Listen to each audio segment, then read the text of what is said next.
Olá, boa noite a você. Este é o Jornal da Record. Preso em Minas Gerais, homem filmado destruindo relógio do século XVII no Palácio do Planalto. Preço médio dos combustíveis recua pela segunda semana seguida nos postos de todo o país. O Jornal da Record já está no ar.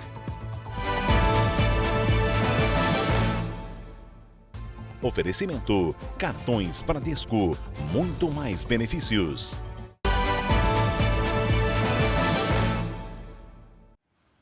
A polícia procura pelo ladrão que matou uma fisioterapeuta durante um assalto nesta segunda-feira em São Bernardo do Campo, na Grande São Paulo.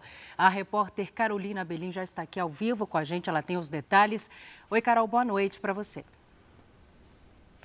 Boa noite, Salsi. A fisioterapeuta Olivia Ambrosio, de 43 anos, chegou a lutar com o assaltante e acabou baleada.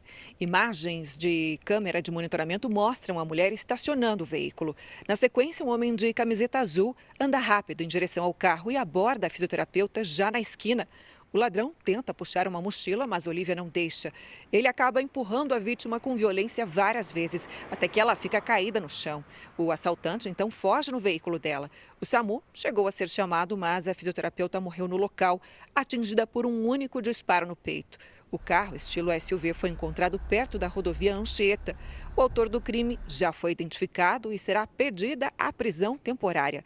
Ele tem envolvimento com outros 4 assaltos com porte de arma e, inclusive, tinha roubado um outro carro também na manhã desta segunda-feira. O criminoso agia com um comparsa que já foi preso. Os nomes dos suspeitos não foram divulgados. Salsi. Obrigada, Carol. Monique Medeiros, acusada de participar da morte do próprio filho, Henri Borel, voltou a assumir o cargo na Secretaria Municipal de Educação do Rio de Janeiro. Mas já no primeiro dia de trabalho, ela apresentou um atestado com pedido de afastamento das funções por 60 dias. O Marcos Marinho traz as informações agora para a gente. Oi, Marcos, boa noite para você. Oi, Salsi, boa noite para você. A Secretaria Municipal de Educação vai analisar o laudo médico que foi apresentado por Monique Medeiros e também investigar o motivo dessa ausência longa e que aconteceu de imediato, aconteceu quando ninguém mais estava esperando. Monique Medeiros é pedagoga concursada e estava afastada desde abril de 2021, quando foi presa pela morte do próprio filho, Henri Borel, que na época tinha 4 anos de idade. Depois de um ano na cadeia, o STJ, o Superior Tribunal de Justiça, decidiu por revogar a prisão e agora ela responde ao processo em liberdade. Como não há impedimentos jurídicos, não há condenação ainda, o STJ entendeu que ela pode continuar trabalhando. O secretário municipal de Educação, Renan Ferreirinha, informou que Monique Medeiros foi encaminhada para serviços burocráticos longe das salas de aula e que, se for condenada, aí sim ela poderá ser demitida. Salsi. Obrigada pelos detalhes, Marcos. A parede de um prédio em construção desabou e atingiu uma casa em Chapecó, Santa Catarina. Uma mulher morreu.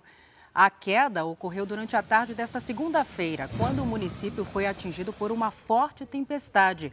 Segundo a Defesa Civil, os ventos chegaram a quase 100 km por hora e podem ter causado esse acidente. Uma casa ao lado do prédio em construção foi atingida. Quase 30 pessoas estavam reunidas no local.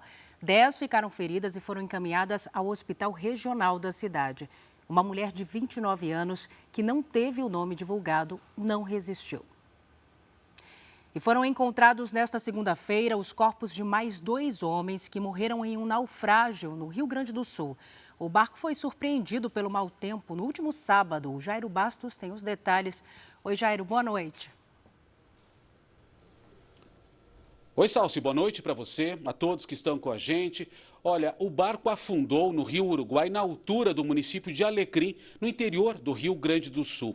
Ao todo, 5 pessoas da mesma família morreram e já foram sepultadas. Os mortos são 2 homens, 2 mulheres e 1 menino. Segundo os bombeiros, havia 8 pessoas da embarcação. Outras 3, entre elas 2 crianças, foram socorridas com vida e não correm risco de morrer. O barco voltava de uma ilha no Rio Uruguai quando foi surpreendido então por uma tempestade, Salsi. Obrigada, Jairo, pelas informações. E olha, ao menos 7 pessoas morreram em um novo tiroteio na Califórnia, nos Estados Unidos. Este é o segundo ataque com arma de fogo em 3 dias no estado americano. Desta vez, o incidente aconteceu em 2 pontos diferentes da cidade de Half Moon Bay, a cerca de 50 quilômetros de São Francisco. As vítimas seriam trabalhadores chineses de 2 fazendas ali da região. Segundo a polícia, o suspeito é Zhao Xunli, de 67 anos.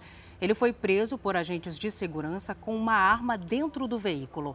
Uma outra vítima foi levada para um hospital. No sábado, 11 pessoas foram mortas por um atirador de 72 anos na cidade de Monterey Park. De volta ao Brasil, o preço médio dos combustíveis caiu pela segunda semana seguida nos postos de todo o país. É o que mostra o levantamento mais recente da Agência Nacional do Petróleo. A Virgínia Nalon traz os novos valores agora para a gente. Oi, Virgínia, boa noite. Ei, Salso, boa noite para você. Segundo a ANP, o valor pago médio pela gasolina chegou a R$ 4,98. Isso representa uma queda de 1,19% em relação à semana anterior. Já o etanol foi vendido a R$ 3,85 o litro, um recuo de 2,28% ante o valor da semana anterior. Já o custo do diesel passou para R$ 6,32. A desoneração dos impostos federais que incidem sobre os combustíveis, iniciada no governo Bolsonaro, foi mantida pelo governo Lula. Salce. Obrigada pelos detalhes, Virgínia. Foi preso em Minas Gerais o homem filmado destruindo um relógio do século XVII durante os ataques de vandalismo à Praça dos Três Poderes. O Matheus Escavazini chega agora com todas as informações ao vivo, direto de Brasília. Oi, Matheus, boa noite.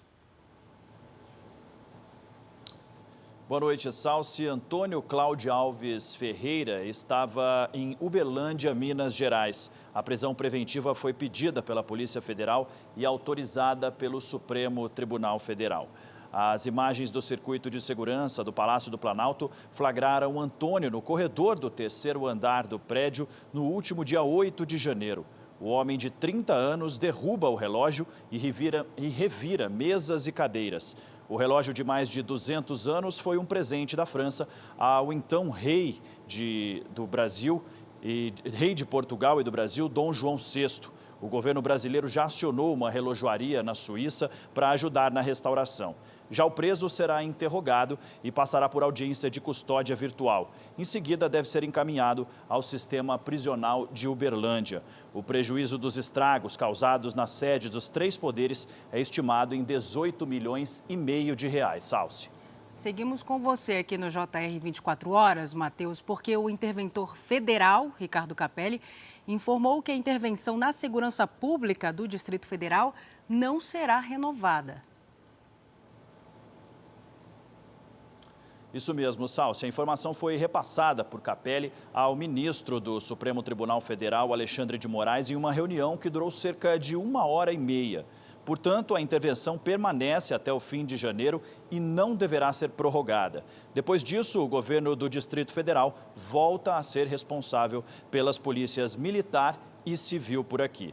A intervenção tinha sido decretada pelo presidente Lula no dia 8 de janeiro, quando a Praça dos Três Poderes sofreu ataques de extremistas. A intenção era controlar os atos e investigar a suposta omissão de autoridades. Salce.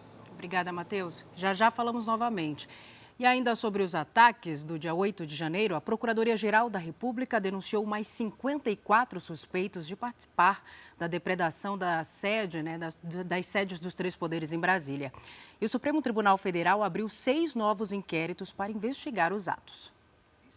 A abertura dos inquéritos foi determinada pelo ministro Alexandre de Moraes, relator dos casos no Supremo.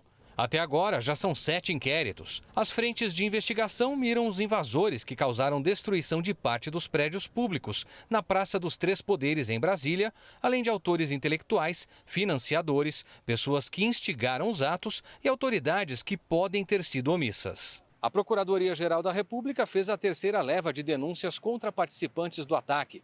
Ao todo, já foram apresentadas ações penais contra 98 pessoas, 54 só hoje. Para os procuradores envolvidos nas investigações, as ações contra as sedes dos três poderes foram idealizadas dentro do acampamento montado na frente do quartel-general do Exército, aqui em Brasília. As acusações reproduzem imagens e mensagens apontadas pelos investigadores como provas da existência de um grupo formado para uma tentativa de golpe de Estado. Os procuradores dizem que o acampamento funcionava como uma espécie de vila, com local para refeições, feira, transporte, atendimento médico e até sala para massagem. Na investigação sobre a suposta omissão de autoridades, o depoimento previsto para hoje do ex-ministro da Justiça e ex-secretário de Segurança Pública do Distrito Federal, Anderson Torres, foi adiado para 2 de fevereiro, por decisão do ministro Alexandre de Moraes, para que os advogados tenham mais tempo para estudar o processo.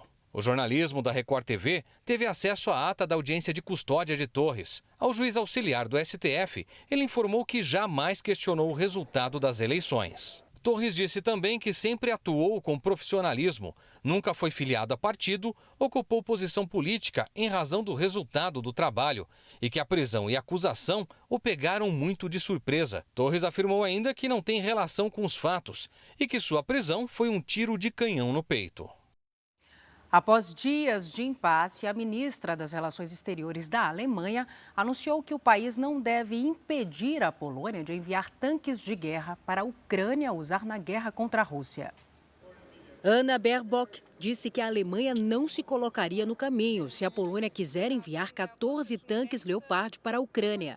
Ela deu a declaração numa entrevista a um canal francês, mas ressaltou que o governo polonês ainda não havia feito o pedido do envio. Segundo o contrato de venda, os tanques Leopard de fabricação alemã só podem ser exportados para outro país com autorização da Alemanha. O chanceler alemão, que é quem vai dar a palavra final, ainda não se pronunciou.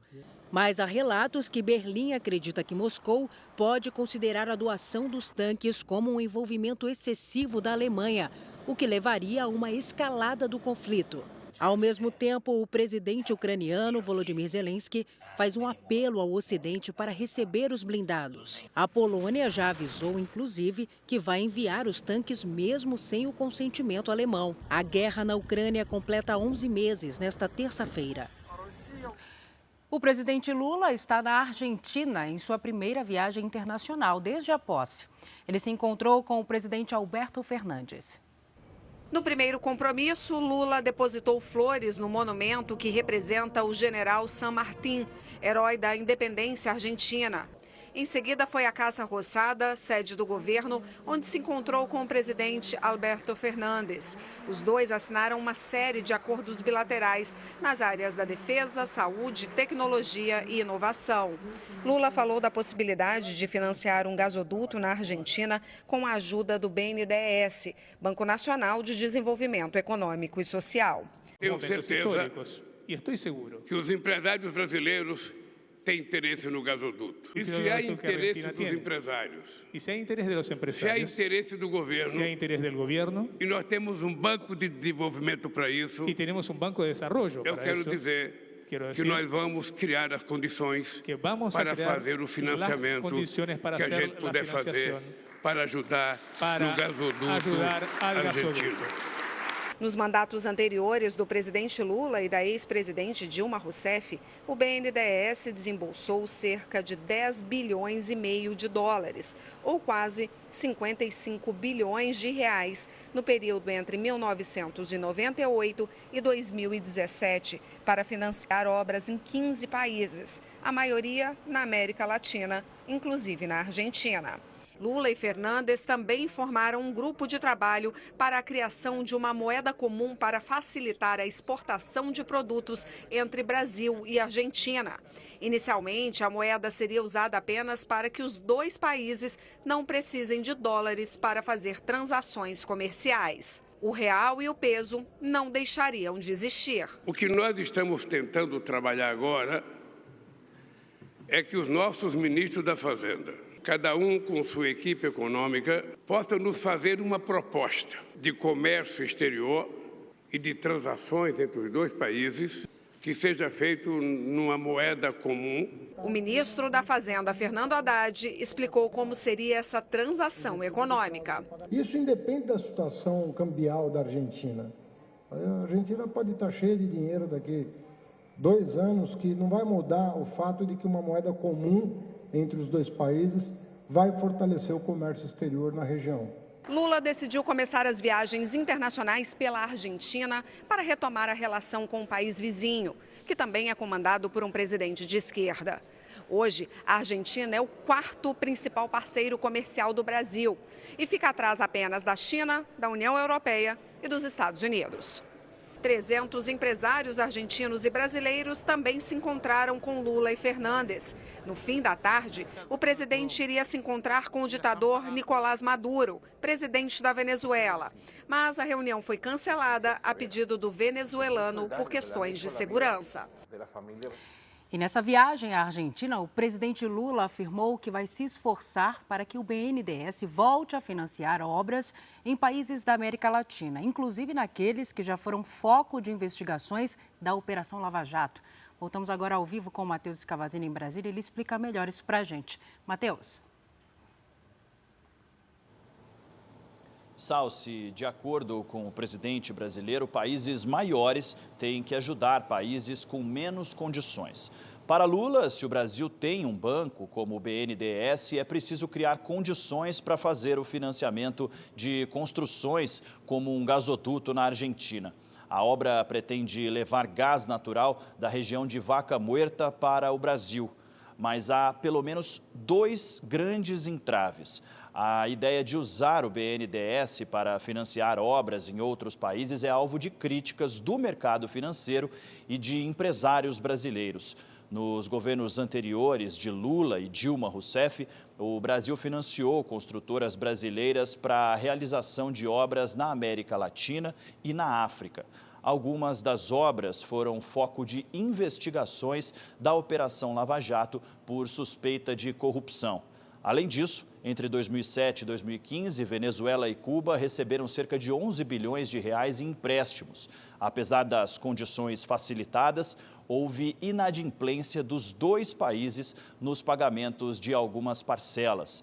O outro problema é que é de ordem ambiental. A exploração de gás natural na Argentina é criticada pelos danos ao meio ambiente.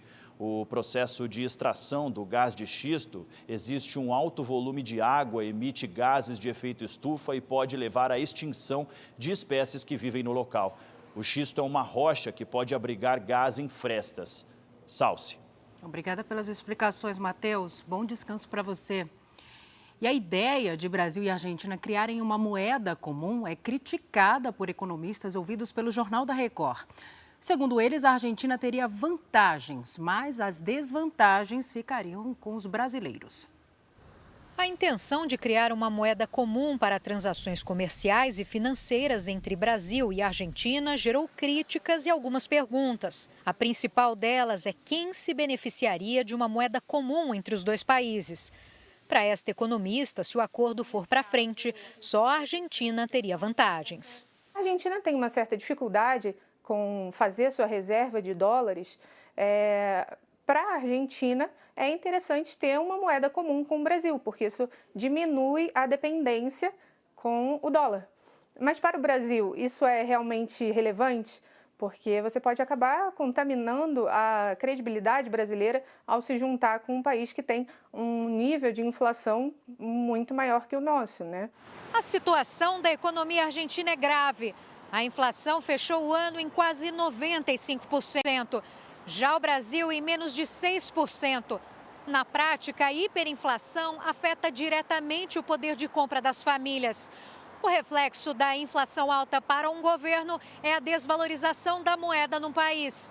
Um ambiente que afasta investimentos e impede a criação de empregos. A Argentina há décadas tem um nível elevado de gasto público e isso, ao longo dos anos, também veio paralelamente junto a uma série de calotes a instituições financeiras internacionais, como o FMI.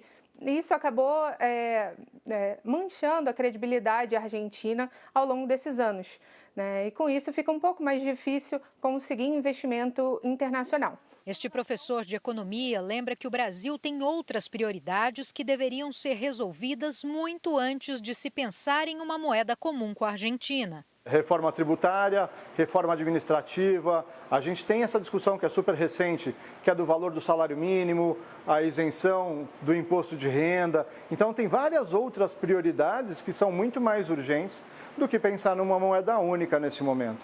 O professor cita ainda o caso da União Europeia, que levou quase meio século para unificar a moeda. Se a gente for pegar como exemplo a zona do euro, até chegar na moeda comum, que é o euro hoje, eles levaram 40 e poucos anos, cerca de 42 anos. Não é algo que eu vejo para o presente, nem para tempos recentes. Isso vai ser mais para o futuro. As gigantes da tecnologia enfrentam uma crise neste início de ano. Agora é a plataforma de música Spotify que planeja uma demissão em massa. Nesta segunda-feira, a empresa anunciou que vai dispensar 6% dos quase 10 mil funcionários. O vice-presidente de conteúdo e publicidade está entre os que devem deixar a companhia. As ações da empresa acumularam queda de 50% no ano passado. Google, Microsoft, Meta e Amazon também anunciaram demissões em massa recentemente. Este foi o Jornal da Record. Outras informações às 7 da manhã, na primeira edição do JR 24 Horas. Você fica agora com o programa Entre Linhas. Boa noite para você, cuide-se. Tchau.